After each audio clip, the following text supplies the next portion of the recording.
ايه ده؟ هي ان هاثاواي طلعت مسلمة ولا ايه؟ hopefully live for and enjoy a life. I want to have a long, healthy life. Inshallah, I hope so. وده على فكرة انترفيو مع بيبل ماجازين، يعني بتقول ان شاء الله ولا ان شاء الله ايه بالظبط؟ الفاكتس يمان بتقول ان اصول ان هاثاواي اصلا كاثوليك، لكن هي في كذا لقاء اكدت ان her religious beliefs work in progress.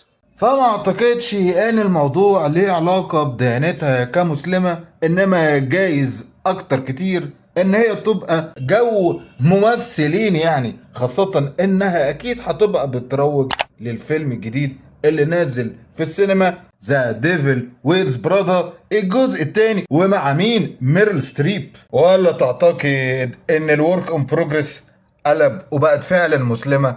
اكتب لي يا عم رأيك في الكومنتات.